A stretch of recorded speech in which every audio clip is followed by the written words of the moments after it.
warahmatullahi wabarakatuh. Waalaikumsalam warahmatullahi wabarakatuh. Salam sejahtera bagi kita semua.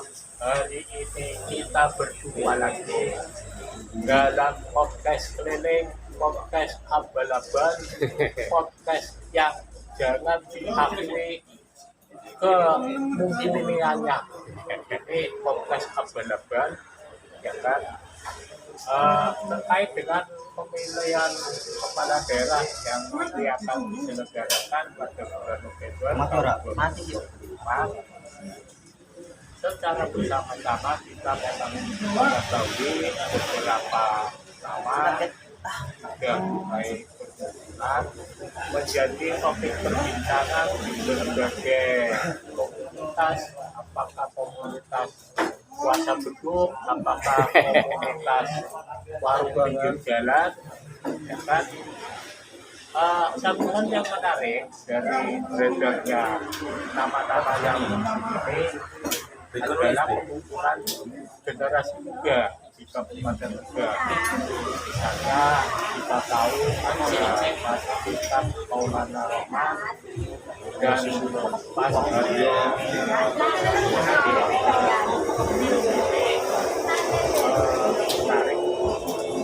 menarik mereka berdua mampu di antara beberapa tokoh yang akan maju dalam kontestasi itu kepala daerah. Saya selaku pembawa acara podcast abal-abal pada kesempatan hari ini menghadirkan Bapak Tripit SHMH pakar hukum Kabupaten Tegal yang namanya memang sudah terkenal di mana-mana, bahkan sampai dunia luar saja mengenal nama Tripit. Kan memang apalagi dia dalam dunia luar angkasa. Bapak Tripit, selamat siang. Terima kasih atas kehadirannya. Bagaimana ini Anda mencermati buat tokoh juga dalam kontestasi pilkada Kabupaten Tegal?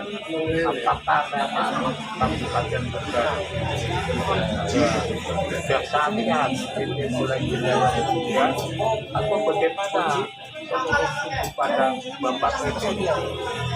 Oke, terima kasih Mas Iwan selaku pembawa acara. Perlu kami sampaikan Kabupaten Tegal atau Indonesia akan melakukan menyelenggarakan hajat atau pesta demokrasi pemilu kada. Kemarin sudah dilaksanakan pemilu legislatif dan pemilu presiden. Tentu sangat menarik ketika kita bicara lokal Kabupaten Tegal, di mana Mas Iwan isu yang menarik yaitu tentang pemuda ya, tentang seorang tokoh muda yang akan memimpin Kabupaten Tegal. Kira-kira seperti itu ya Bang Iwan. Oke, jadi gini Mas Iwan, perlu saya sampaikan dan perlu saya apresiasi terhadap tokoh muda di Kabupaten Tegal yang siap, yang berani mencalonkan diri menjadi orang nomor 1 di Kabupaten Tegal. Ini saya juga sangat menyayangkan ketika kemudian partai-partai politik tidak menyodorkan seorang calon, di mana hanya ada satu yang baru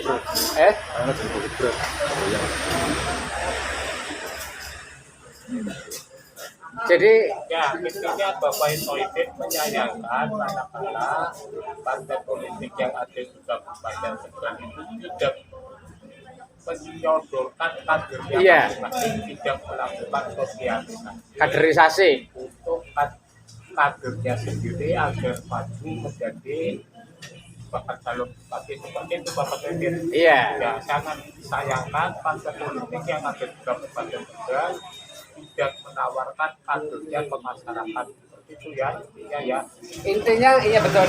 Intinya Kabupaten Tegal ini per hari ini minim tokoh banyak ya, kayak Pak Mulyanto itu kan juga merupakan tokoh ya kan. Cuma kan dia bukan dari partai politik ya kan, dia kan independen ya kan atau birokrat lah. Kalau lurah berarti ikutnya birokrat ya Mas Iwan ya.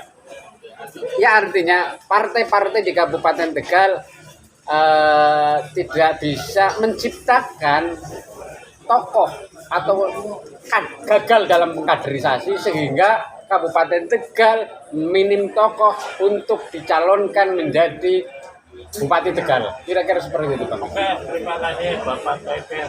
Kita break dulu karena ya kan podcast keliling, podcast abal-abal, miskin donasi juga membutuhkan iklan. Kita jeda 5 menit untuk memberi kesempatan kepada iklan yang akan lewat. Setelah ini kita lagi kembali. Terus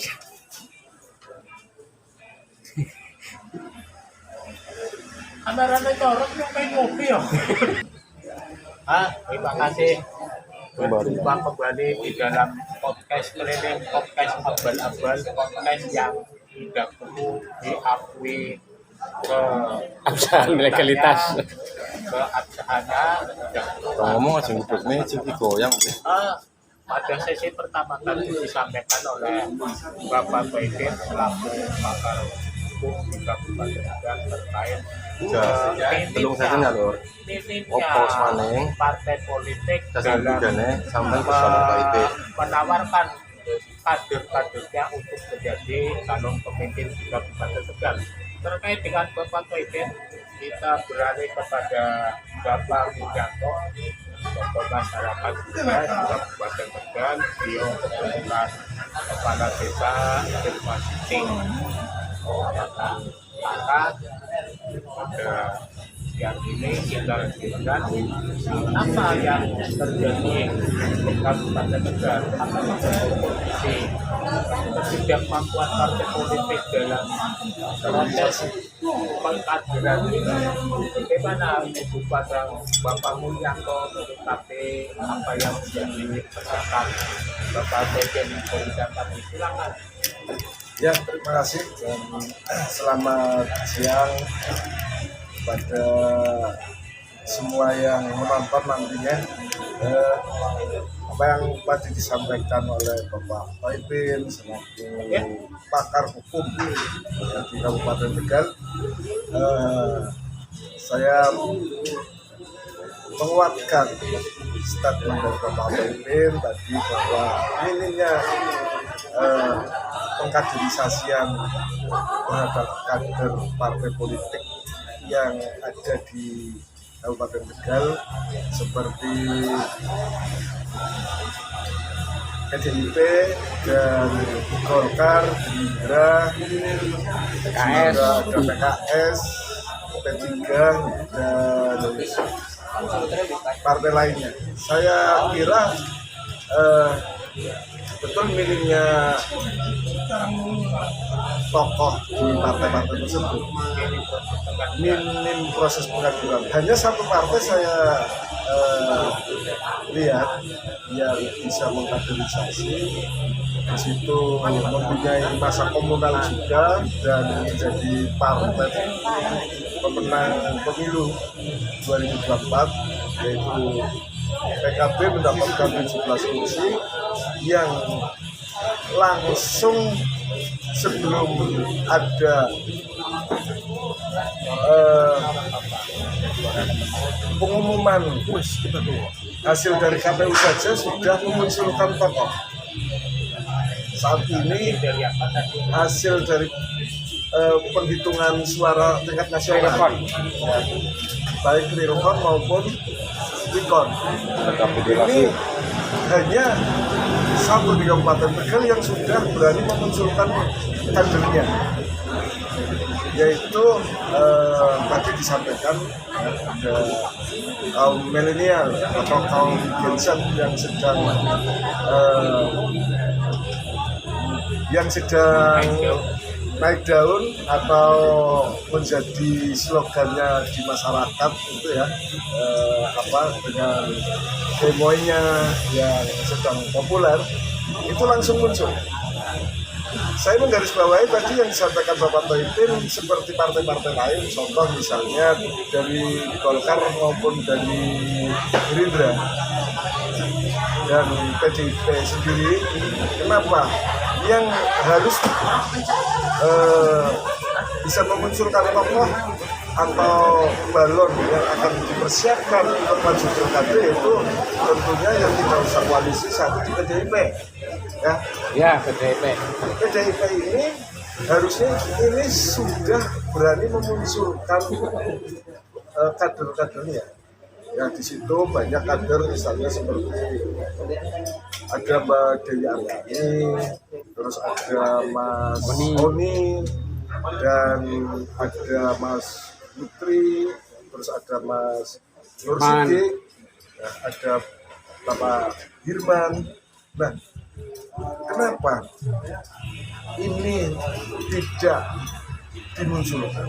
Mungkin ini berkaitan, ada dampak juga kemarin kekalahan dari Pilpres, bahwa calon yang diusung oleh PDIP sendiri itu tidak lolos. Tapi di sini harusnya kita itu melihat secara objektif bahwa perolehan suara presiden dan suara partai itu tinggi perolehan suara partainya.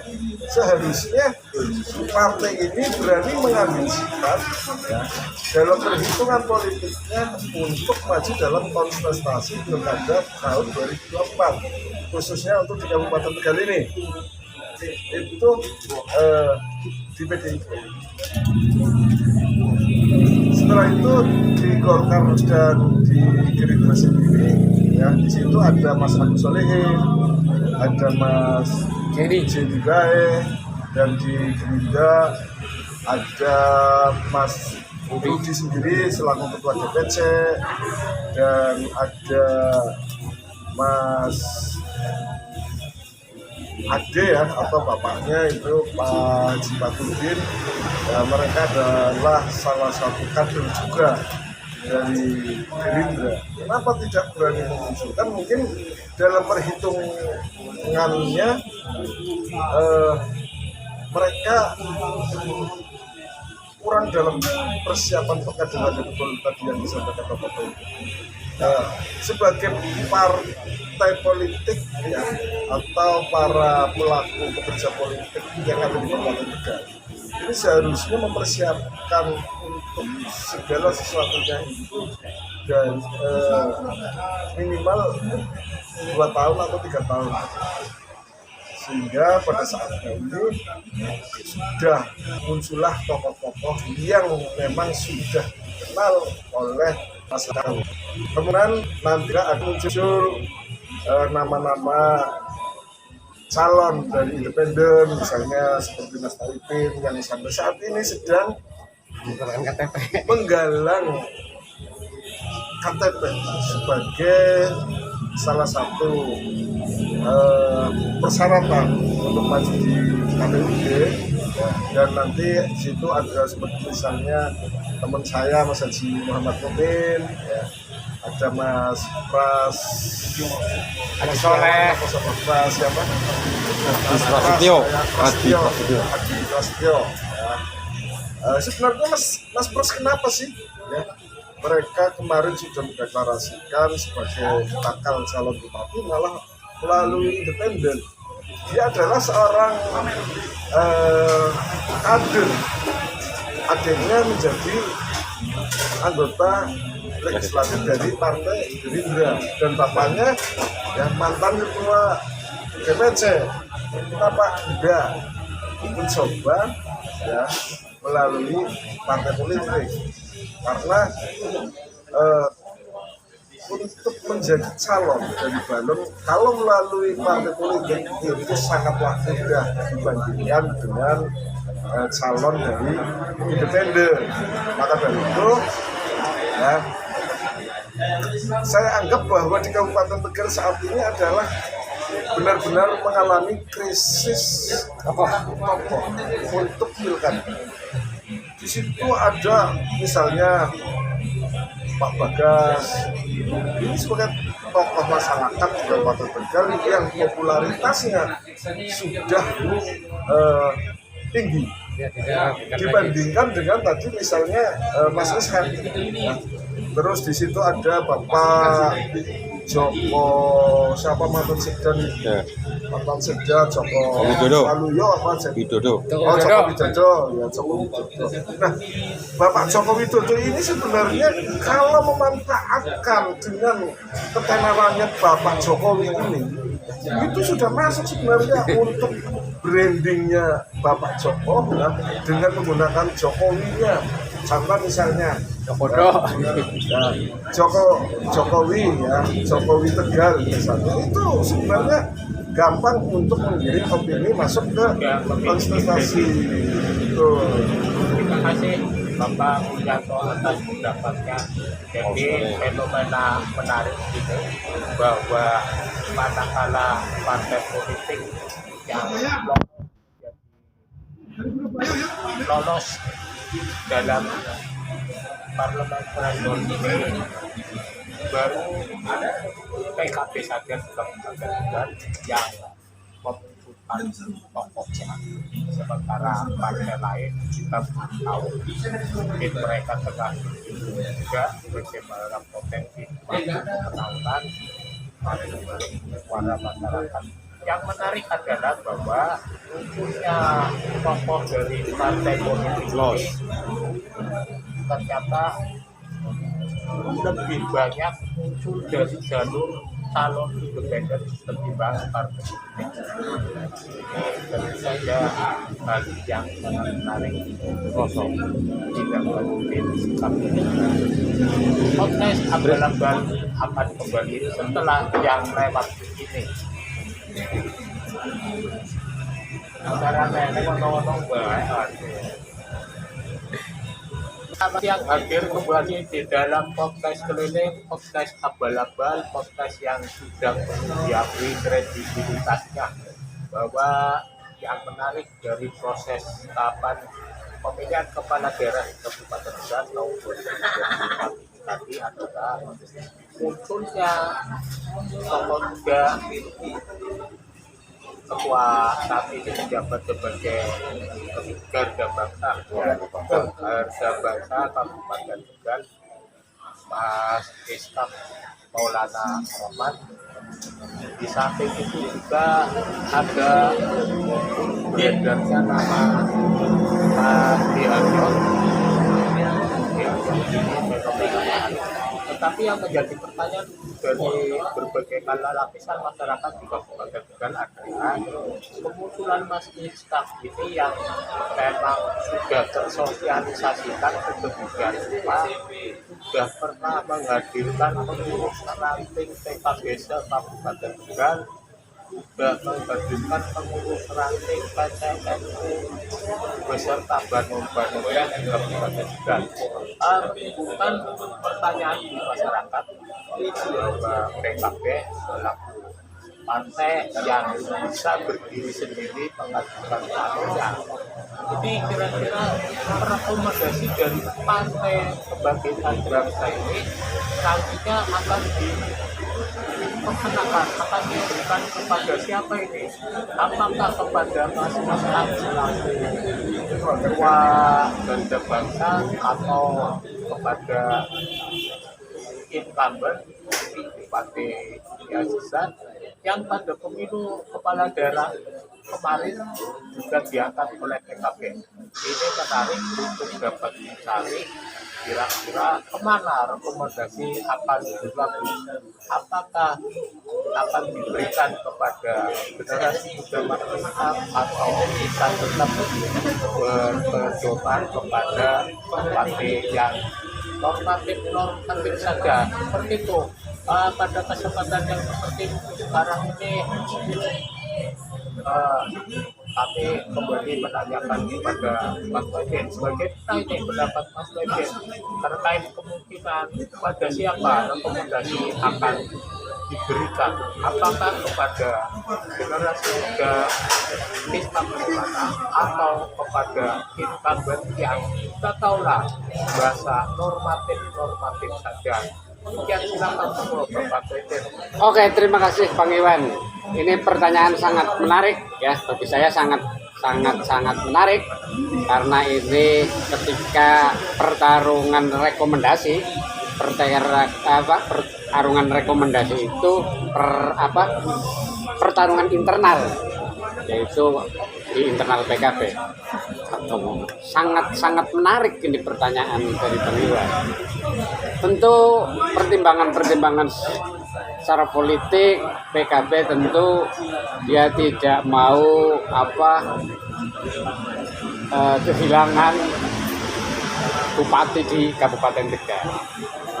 Apalagi per hari ini di internal PKB, khususnya di PKB itu banyak tokoh yang layak untuk menjadi D1 atau perebutan kursi Tegal 1. Di antaranya Umi Azizah, yang dimana beliau mendapat suara pada 2018 itu suara terbesar, yaitu 1.300.000 kurang lebih. Kemudian ada sekarang lahir tokoh-tokoh baru seperti Gus Dabas, kemudian Ketua DPRD ya kan, dan Mas Isa.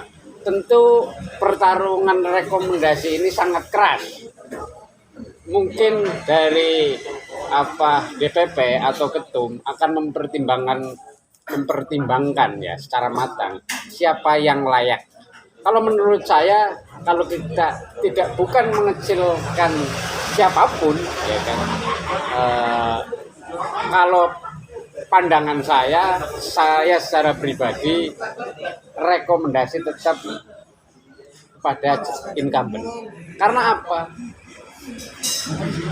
DPP melalui tahapan-tahapan ya kan, melalui proses-proses yang sangat ketat, dan untuk mempertahankan kursi Tegal 1. Kira-kira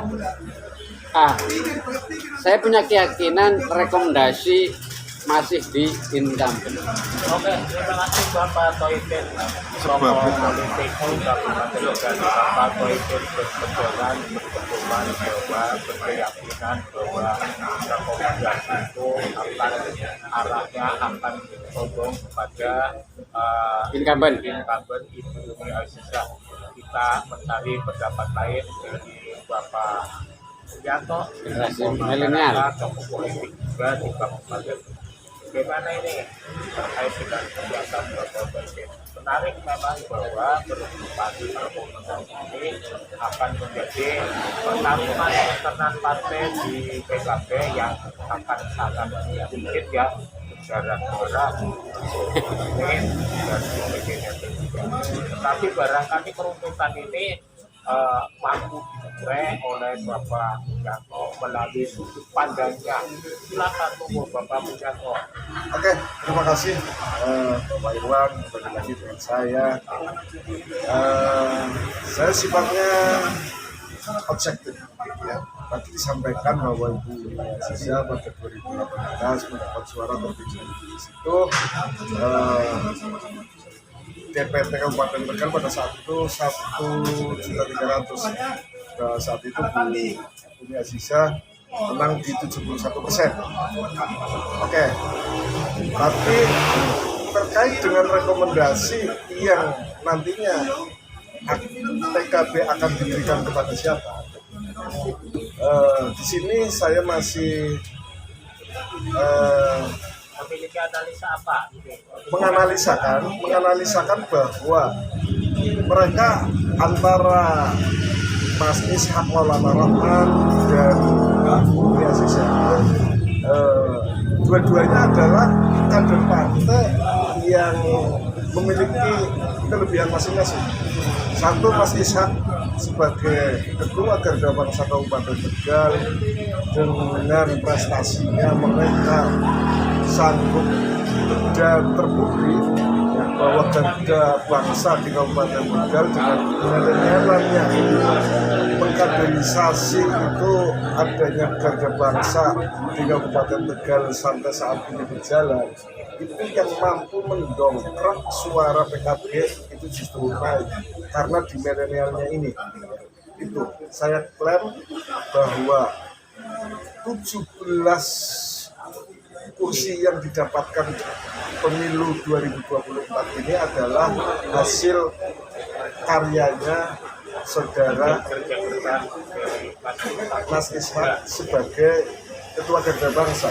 Di sini ya kita lihat bahwa Genset ini yang selama ini ya tidak peduli dengan yang namanya pil lah ya, pilihan-pilihan baik pilpres maupun apa, dan kemarin terbukti ya, anak-anak milenial dengan gaya gensetnya itu di PKB sendiri memberikan hak suara. Ini salah satu klaim dari saya ya, bahwa nantinya rekomendasi akan diberikan kepada Haji Ishak Maulana Rohman. Jadi saya optimis itu. Ini mereka kader-kader terbaik antara Ibu Azizah sebagai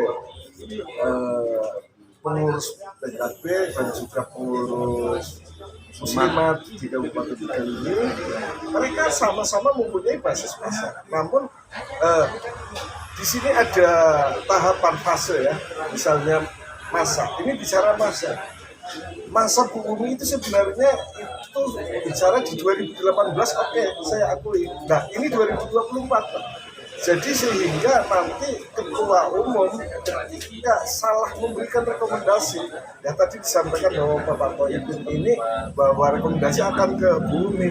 Namun saya ya optimis di era 2024 dengan gaya-gaya genset dan milenial yang sudah antusias terjun dalam politik, maka dari itu saya harus mendukung untuk regenerasi biar ke depan Kabupaten Tegal juga tidak ada berpendapat berpandangan bahwa rekomendasi dari Partai Kebangkitan Bangsa untuk pencalonan bupati akan diberikan kepada Mas Ishak Maulana Rohman.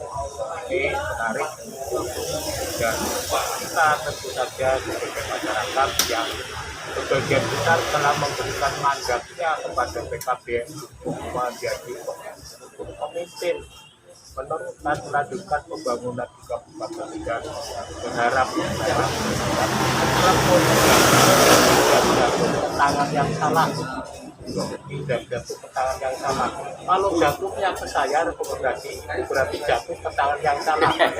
Demikian Bapak, Ibu, Saudara, pemirsa sekalian, podcast keliling, podcast abal-abal, podcast yang tidak perlu diakui kredibilitasnya.